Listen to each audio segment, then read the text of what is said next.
하나님의 말씀은 마태복음 15장 1절부터 9절입니다.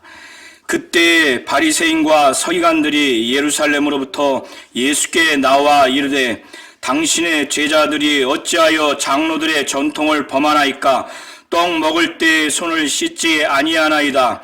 대답하여 이르시되 너희는 어찌하여 너희의 전통으로 하나님의 계명을 범하느냐? 하나님이 이르셨으되 내 부모를 공경하라 하시고 또 아버지나 어머니를 비방하는 자는 반드시 죽임을 당하리라 하셨거늘 너희는 이르되 누구든지 아버지에게나 어머니에게 말하기를 내가 드려 유익하게 할 것이 하나님께 드림이 되었다고 하기만 하면 그 부모를 공경할 것이 없다 하여 외식하는 자들아, 이사야가 너희에게 관하여 잘 예언하였도다. 일렀으되 이 백성이 입술로는 나를 공경하되 마음은 내게서 멀도다. 사람의 계명으로 교훈을 삼아 가르치니 나를 헛되이 경배하는도다 하였느니라 하시고. 아멘. 하나님은 말씀의 근원이십니다. 하나님의 말씀의 근원이라고 하는 것은 하나님의 말씀이 하나님으로부터 온다는 것입니다. 그리고 그 하나님의 말씀의 권위가 하나님으로부터 온다는 것입니다. 바리새인과 서기관들은 지금 하나님으로부터 계시받지 아니한 장로들의 유전, 장로들의 전통을 곧 이것이 이제 구전율법인데 이것이 하나님의 말씀으로 그들은 가르치고 그래서 모세가 받은 그 율법과 대등하게 그렇게 권위를 부여했습니다. 예수께서는 요한복음 12장 48절부터 50절을 통해서 예수는 하나님이고 하나님의 아들이십니다. 그럼에도 불구하고 그는 자의로 말하지 아니하고 아버지께서 친히 명령한 것을 가감하지 아니하고 그것을 증거했습니다. 예수가 하나님이고 하나님의 아들임에도 불구하고 그는 자의대로 말하지 않았다고 지금 말씀하고 있어요. 그는 창세전에 예수가 이룰 것과 말할 것을 아버지로부터 친히 명령을 받았습니다. 그리고 그 명령이 영생인 줄 알고 그는 가감하지 아니하고 내가 이르는 것은 내 아버지께서 내게 말씀하신 그대로니라 이렇게 말씀하셨어요. 하나님의 말씀의 근원은 하나님으로부터 오는 겁니다. 그래서 예수께서도 자기가 아버지의 그 말씀을 전할 때 그것을 나타낼 때 자의로 하지 않냐고 아버지의 명령을 받은 그대로 가감하지 않냐고 그렇게 증거했습니다. 그리고 성령도 우리 안에서 진리 가운데로 인도하세요. 예수가 진리고 아버지의 말씀이 진리라고 예수께서 친히 말씀하셨죠. 성령도 자의대로 그가 아버지의 말씀을 하나님의 말씀을 증거하는 것이 아니라 듣는 것을 그가 나타내 주시는 분이라고 이와 같은 내용으로 예수께서 친히 말씀하셨어요. 그런데 하물며 이렇게 하나님 아버지의 말씀을 삼위대신 각각 그 위격도 이렇게 하시는데 오늘 본문 15장 1절부터 20절의 내용을 보면 예수께서는 유대 종교 지도자들이 그들의 장로들의 그 유전, 그 전통, 그것을 구전율법이라고 합니다.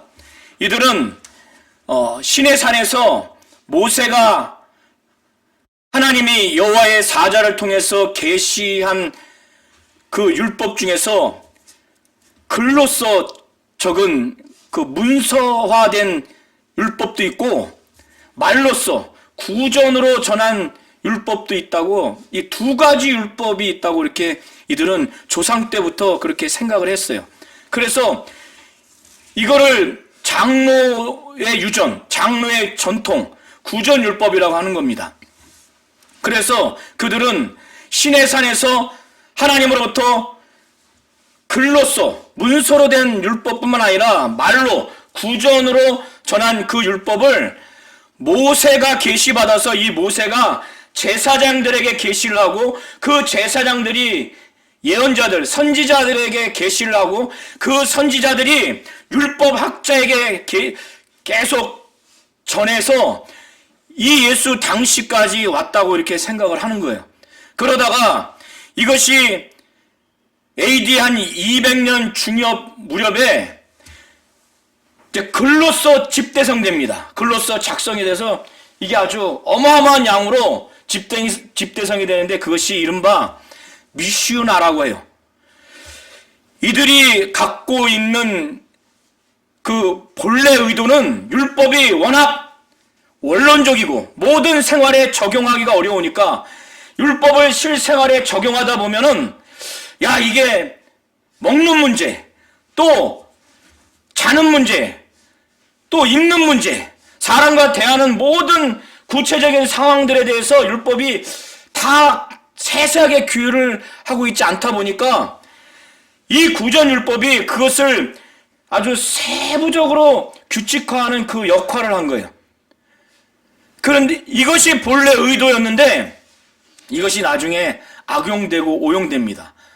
어떻게 오용되냐면 오늘 본문 설교범위 15장 1절부터 9절의 내용이 대표적인 거예요. 구체적인 예입니다. 이들은 구전율법은 하나님의 말씀이 아니에요. 근데 하나님의 말씀으로 여기는 거예요. 이들의 이 내용 중에는 어떤 내용이 있냐면 이들은 굉장히 거룩한 것을 지키려고 노력을 많이 합니다. 그래서 밖에 되돌아오면 그들은 항상 손을 씻지 않으면 음식을 먹지 않아요. 그리고 물도 뿌립니다. 그리고 놋과 주발과 그릇도 다 깨끗이 씻어요. 이들은 거룩한 것을 철저하게 지키는 것이 아주 중요하게 생각해요. 그런데 예수께서 이 당시에 말씀 사역과 치유 사역을 하시면서 갈릴리 지역뿐만 아니라 예루살렘 지역까지 유대 종교 지도자들에게까지 예수님의 그 말씀 사역과 그 치유 사역의 영향력이 막 퍼졌어요. 그래서 보고가 된 겁니다. 뭐 귀신도 쫓고 병자도 고치고 말씀도 이 서기관들이 증거하는 그 말씀과는 뭐 비교할 수 없을 정도로 영감 있고 권세 있고 권능 있고. 그런데 유대 종교 지도자들은 신기가 굉장히 안 좋은 거예요. 바리새인과 서기관들은. 바리새인들은 율법을 철저하게 아주 준행하려고 하는 그런 사람들이에요. 성경대로 살려고 하는 사람들이에요. 구약 그 말씀대로. 이 서기관들은 율법 학자예요. 그러니까 율법의 아주 전문가예요. 율법을 해석하고 가르치고 율법을 또 만들 수 있는 그 권위와 권세가 있는 사람들이에요. 하나님이 주신 권위와 권세는 없지만 이들 유대 사회에서, 그리고 유대 종교 유대 사회에서 아주 권위 있는 그 회의체가 뭐냐면 우리나라는 국회죠. 이 유대 사회는 산헤드린이라고 합니다. 그러니까 예루살렘 지역에 이 예수라고 하는 이 이단자가 이 말하고 행동하는 것이 영향력이 엄청 많으니까 거슬려. 그래서 산헤드린 공회에서 대표단을 보낸 것 같아요. 그래서 그의 말씀 사역과 그 치유 사역을 자세히 알아보고 예수의 그 말씀하심, 그 행하심을 자세히 파악을 해라. 그래서 고발하려고, 증거를 채집하라고 아마 보낸 것 같아요. 그래서 지금 15장 1절에 보면 그때 바리새인과 서기관들이 예루살렘으로부터 예수께 나와 이제 말하는 거예요. 예수께 와서 빙 둘렀어요. 이 동일한 내용이 마가복음에도 있습니다. 뚝 둘러서 있는데 뭔가를 꼬투리를 잡으려고, 증거를 채집하려고 딱 보고 있는데 그의 제자들이 손을 씻지 않고 떡을 먹어요. 정확하게 말하면 빵을 먹습니다. 그러니까 이 당시에 그 제자들의 책임은 그 스승에게 있기 때문에 예수께 바로 묻습니다. 어찌하여 당신의 제자들은 손을 씻지 않고 빵을 먹습니까? 왜 장로들의 유전, 전통, 그것을 범합니까? 이렇게 묻는 거예요. 이들은 장로들의 유전과 전통을 구전율법을 하나님의 말씀으로 대대로 철저하게 믿었기 때문에. 근데 이건 하나님의 말씀이 아니에요. 그러니까 예수께서 왜 손을 씻지 않느냐 이걸 반문하지 않고 그들의 평소에 갖고 있던 그 아주 폐악적인 그 죄악의 본질을 반문합니다. 역으로.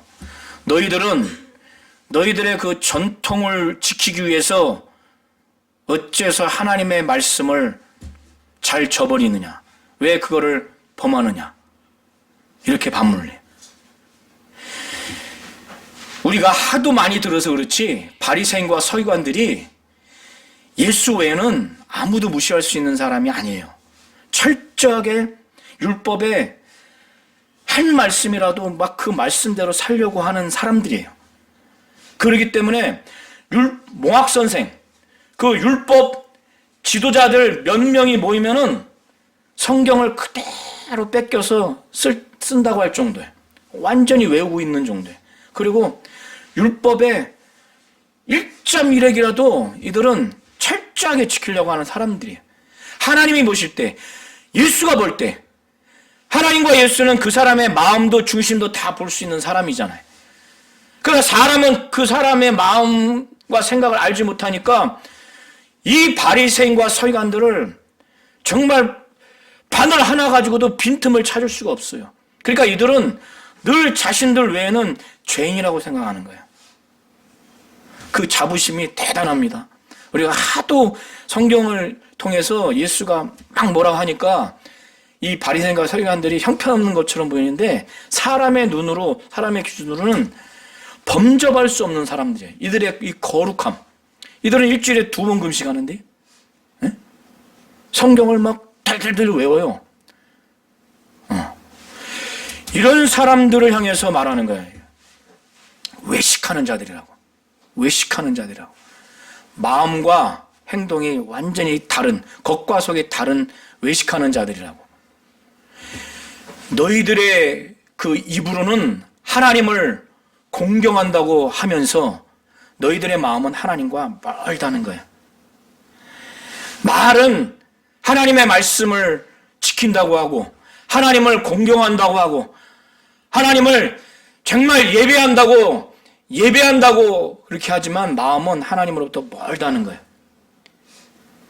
그래서 그 대표적으로 너희의 그 장로들의 유전, 전통을 지키려고 하나님의 말씀을 범한다고 하는 구체적인 예를 하나를 드는데 한번 4절, 5절을 보시기 바랍니다. 4절, 5절 내용이 각각 출애굽기 20장 12절, 신명기 5장 16절 내용과 출애굽기 21장 17절, 레위기 20장 9절의 내용이에요. 이게 무슨 내용이냐면 십계명에도 나온 내용입니다. 하나님의 말씀은 내 부모를 공경하라고 그랬어요. 그리고 내 어머니나 내 아버지를 비방하면, 이 비방한다고 하는 것은 모욕한다는 거예요. 말로 아주 경멸한다는 거예요. 말로 학대한다는 거예요. 부모가 이제 늙고 뒷방 어른이 되니까 말로 모욕하고 학대한다는 거예요. 그거는 반드시 죽이라고 그랬어요, 하나님이. 그러면 어떻게 돼요? 부모를 공경해야 되는 게 하나님의 말씀입니다. 어머니와 아버지를 말로 회방하는 거, 비방하는 거, 이건 모욕하고 학대하고 경멸하는 거예요. 그걸 죽이라고 그랬는데 바리새인과 서기관들은 그걸 그렇게 가르치지 않아요. 그들의 전통은 뭐라고 하냐면 5절을 잘 보시기 바랍니다. 누구든지 아버지 어머니에게나 말하기를, 아버지 어머니에게 제게서 받는 것이 아버지 어머니에게 유익이 되는 건데 제가 이거를 하나님께 드렸습니다 라고 말하기만 하면 다시 그 아버지 어머니께 공경할 필요가 없다라고 바리새인과 서기관들이 이렇게 가리킨다는 거예요.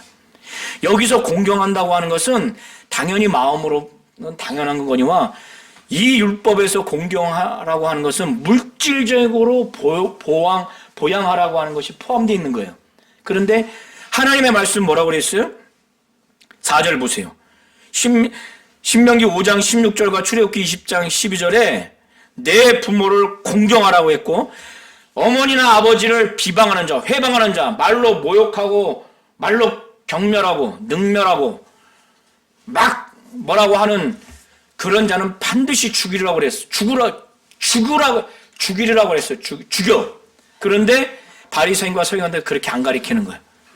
어떻게 가리키냐면 요걸 왜곡해서 아버지나 어머니에게 제가 빌딩 저 건물 20억짜리 하나가 있는데 통장에 1억이 있는데 이거 제가 하나님께 그 헌물로 헌신으로 드렸습니다. 이렇게 말하기만 하면 그 다음에 부모가 굶든 말든 하나님께 헌신했고 했으니까 안 드려도 된다 이렇게 가리킨다는 거예요. 네. 그런데 이것이 굉장히 아주 영적인 것 같죠? 이들이 이거를 어떻게까지 악용하냐면 부모가 미워. 그러니까 자기 재산을 주고 싶지 않아. 그래서 자기가 쓰려고 악한 마음으로 하나님께 봉헌하는 거야. 그러면 유대인들은 신앙이 있으니까 이거를 하나님께 헌신했다고 하면 누구도 건들 수 없거든요.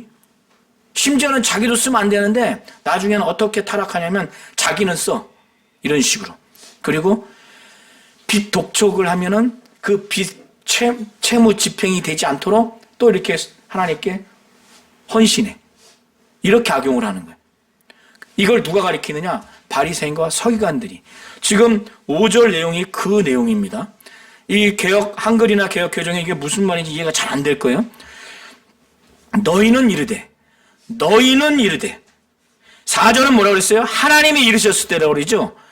출애굽기와 신명기는 모세가 하나님으로부터 계시받아 기록된 거예요. 예수께서 친히 말씀하셨죠. 모세가 쓴 출애굽기와 신명기의 말씀은 누구의 말씀이라고? 하나님의 말씀이라고. 그래서 4절에는 하나님이 이르셨으되 하나님의 말씀으로 소개한 4절의 내용이 5절에는 뭐냐면 이것을 버리고 이것을 폐하고 이것을 잘도 저버리는 그 해석을 누가 하냐면 너희는 이르되 바리새인과 서기관들의 사람의 말이라는 거예요. 너희의 가르침. 너희는 이르되 누구든지 아버지나 어머니에게 말하기를 내가 드려 유익하게 할 것. 내가 어머니 아버지께 지금 10억 재산 1억 그 통장에 있는 돈을 드리면 유익하게 될 것인데 유익하게 할 것 이것이 하나님께 드림이 되었다고 하기만 하면 부모님 제가 이거를 20억 재산을 하나님께 드렸습니다. 통장에 있는 1억을 하나님께 드렸습니다. 라고 말하기만 하면 그 부모를 공경할 것이 없다 하여 너희의 전통으로 하나님의 말씀을 폐하는도다. 너희가 그런 행태를 한다는 거예요. 너희의 전통, 너희의 유전, 너희의 이 장로들의 유전 전통은 구전율법을 말하는 겁니다.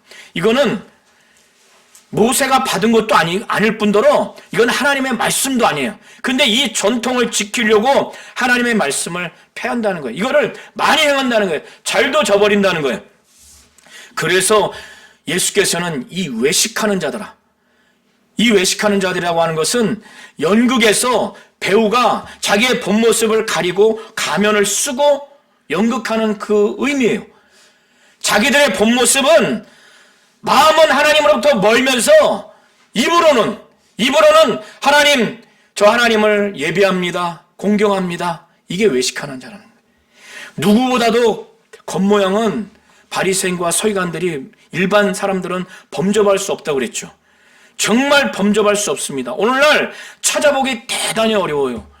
어떻게 율법을 철저하게 순종하고 복종하면서 살겠다고 나설 수 있으며 일평생 그렇게 살 수가 있습니까? 오늘날 기독교인들 중에서도 이렇게 행위로서 열심히 찾아보기가 어렵습니다. 이런 자들이 겉으로 볼 때는 굉장히 신령하고 말씀을 외우고 있고 철저하게 하나님 뜻대로 살고 있고 일주일에 2번 금식하고 얼마나 제사도 철저하게 지킵니까? 그런데 그들의 그 모습, 많은 사람들은 흠을 참을 수 없는데 하나님 보실 때, 주 예수가 볼 때는 외식하는 자들이라는 거예요. 겉은 그렇게 보일지언정 속은 아주 썩어서 마음은 하나님으로부터 멀다는 거예요. 야, 이걸 어떻게 하루 이틀을 이렇게 살아갈 수 있을까요? 양심의 가책도 느끼지 않고 그리고 자기뿐만 아니라 남도 그렇게 가르쳐. 대단합니다.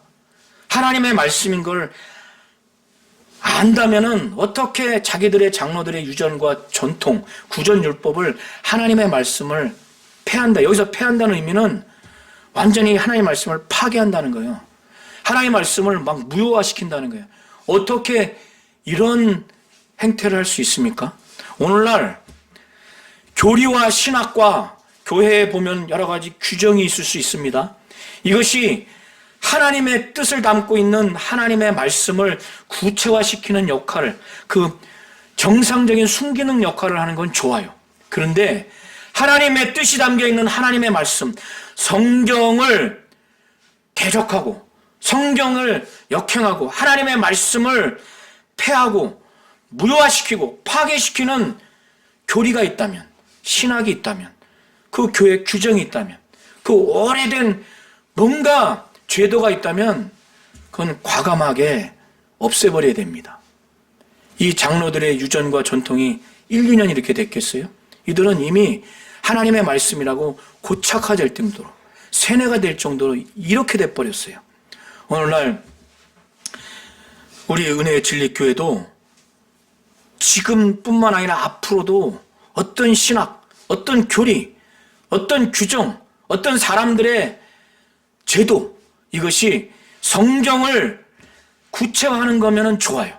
그러나 하나님의 말씀을 약화시키고 하나님의 말씀을 무효화시키고 하나님의 말씀을 파괴시키는 그런 교리와 신학과 그런 규정, 이런 것들을 만약에 고수한다면 이들과 다를 바가 무엇입니까?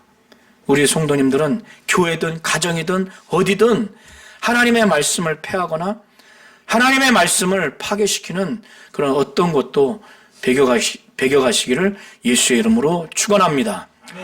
이사야 선지자 당시에 이 선지자로 활동할 때도 너무너무 외식하는 사람들이 많았어요.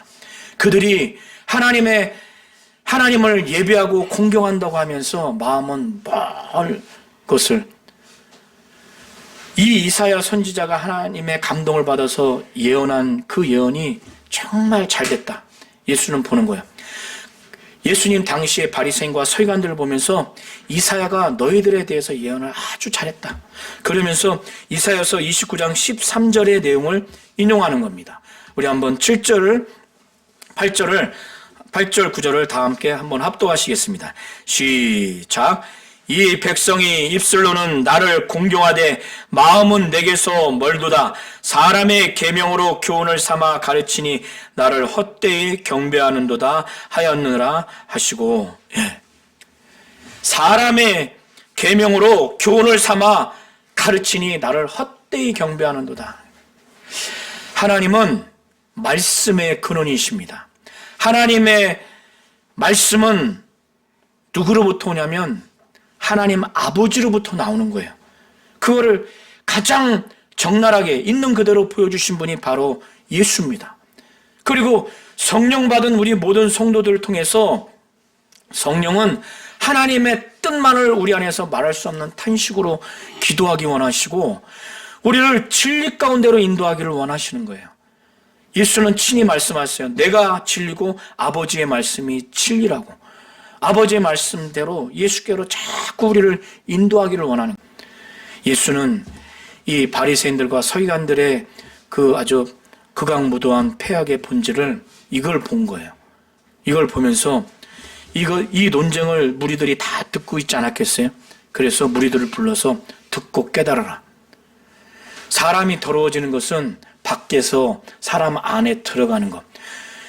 이 입으로 들어가는 것이 그 사람을 더럽게 하는 것이 아니라 그 사람 안에서 입에서 나오는 것이 그 사람을 더럽다고 지금 말하는 거예요.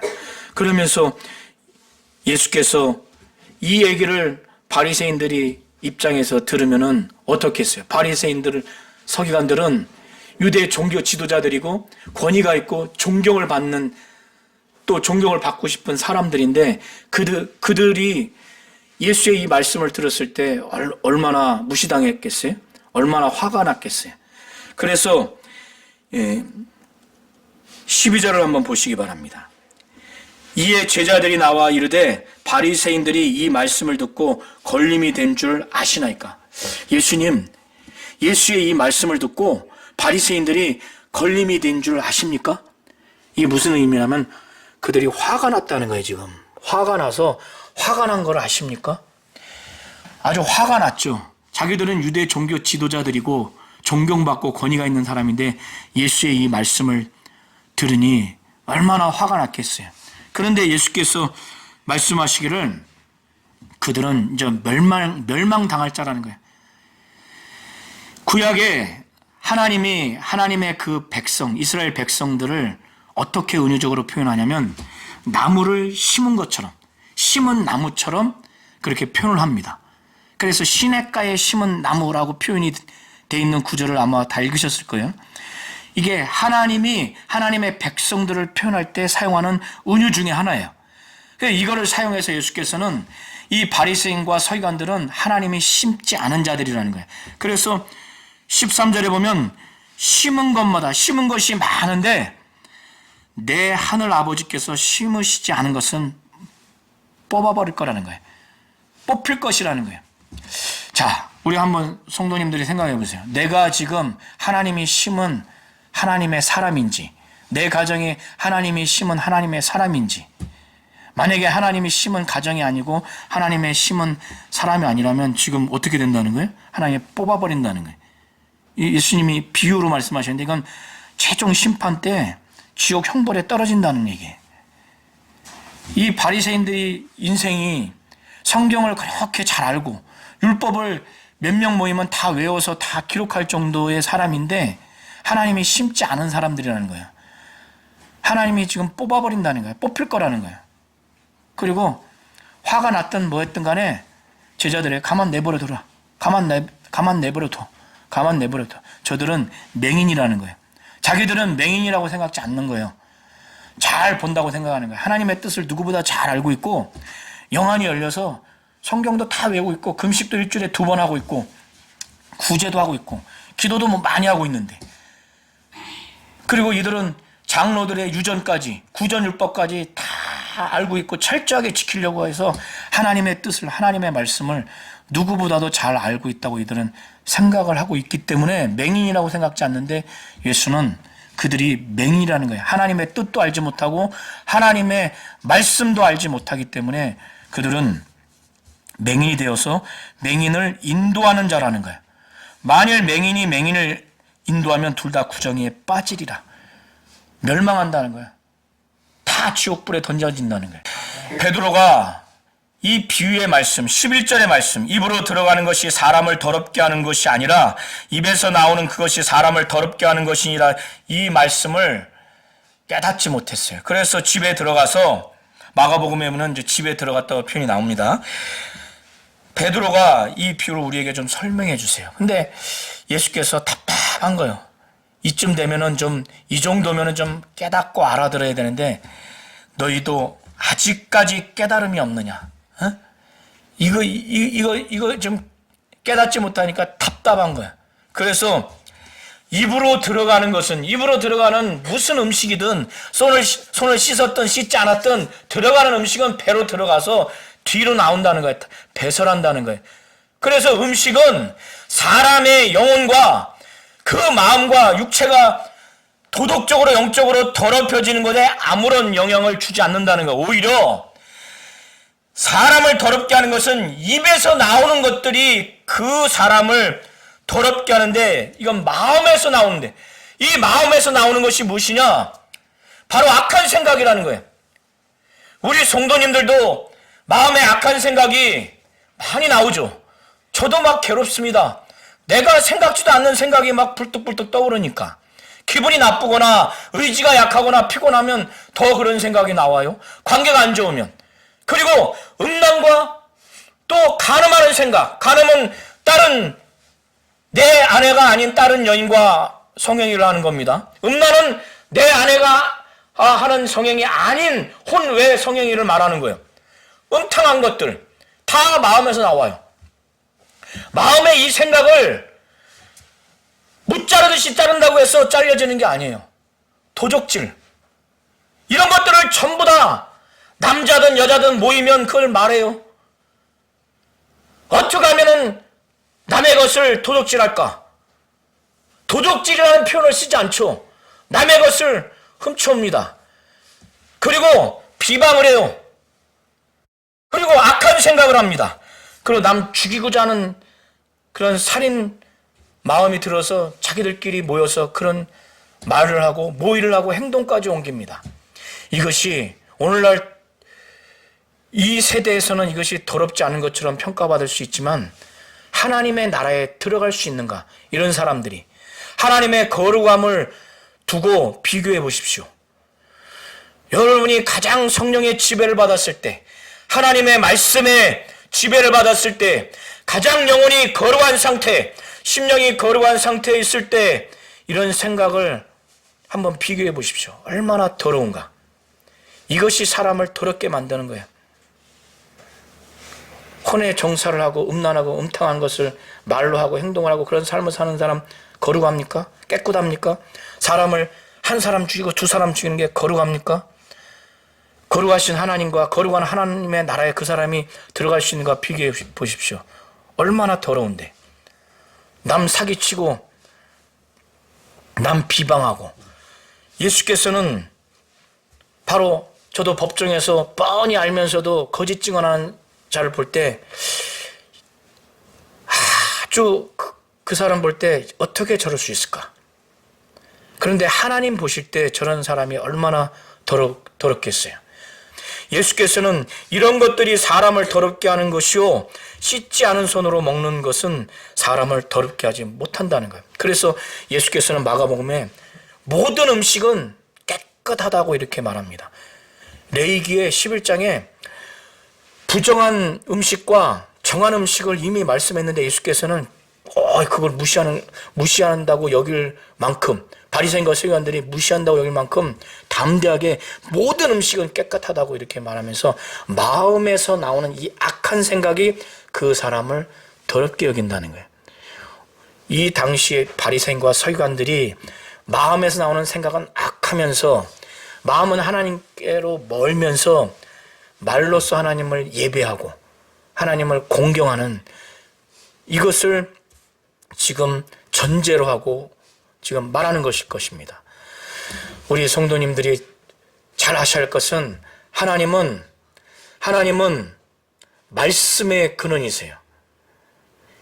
어떤 목사도 어떤 신학자도 어떤 위대한 성인이 한 사람이든 여러 사람이든 모여서 만들어 놓은 것이 하나님의 말씀이 아니에요. 말씀은 하나님으로부터 오는 것이에요. 말씀의 권위는 하나님이 부여하셔야만이 바로 그게 하나님의 말씀입니다. 그래서 하나님의 말씀의 근원은 하나님이라고 하는 것은 바로 이런 의미예요.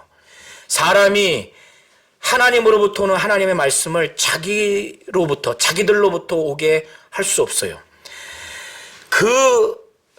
그럼에도 불구하고 오늘 바리새인과 서기관들이 그 구전율법, 모세가 시내산에서 기록된 말씀만 계시받았지, 그것도 하나님이 여호와의 사자를 통해서 이들이 지금 대대로 지금 전해오는 전승에 의하면 말로써 구두로서 전해진 율법도 있다.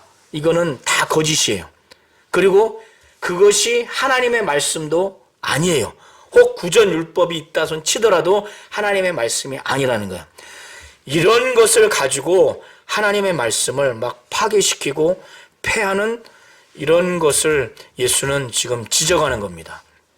오늘 1절부터 20절의 그 본질이 바로 이거예요. 이 하나님의 말씀을 정말 잘 받아들였다면 우리의 마음도, 우리의 생각도, 우리의 말과 행동도 그 말씀이 정말 감시하고 그 모든 것들을 지배하고 그 모든 것들을 평가한다는 것을 이들은 인정할 수밖에 없는데 그걸 인정하지 않은 거예요. 그래서 외식하게 되는 거예요.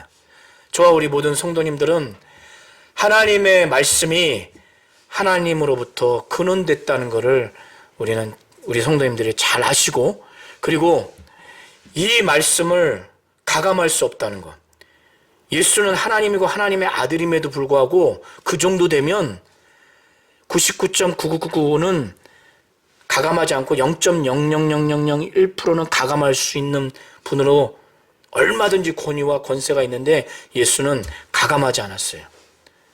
왜? 말씀의 근원이 하나님이시고 그래서 그 말씀이 하나님으로부터 오고 그 말씀의 권위가 하나님으로부터 온다는 것을 예수는 아셨기 때문에 그러신 겁니다. 그래서 우리 성도님들이 하나님은 말씀의 근원이라는 걸 잘 아셔서 이 말씀이 하나님으로부터만 오고 이 말씀의 권위가 하나님으로부터 온다는 걸 분명히 아셔서 어떠한 그 철학, 어떠한 그 교리, 어떠한 그 신학, 어떠한 교회의 규정도 하나님의 말씀을 더 구체화하고 하나님의 말씀을 더 알게 하고 하나님의 말씀을 더 순종하게 하는 역할을 해야 되지 오히려 하나님의 말씀을 파괴하고 폐하고 왜곡하고 가감하는 어떤 신학, 교리, 규정, 헌법 이런 제도가 있다면 그거는 빨리 고쳐야 돼요.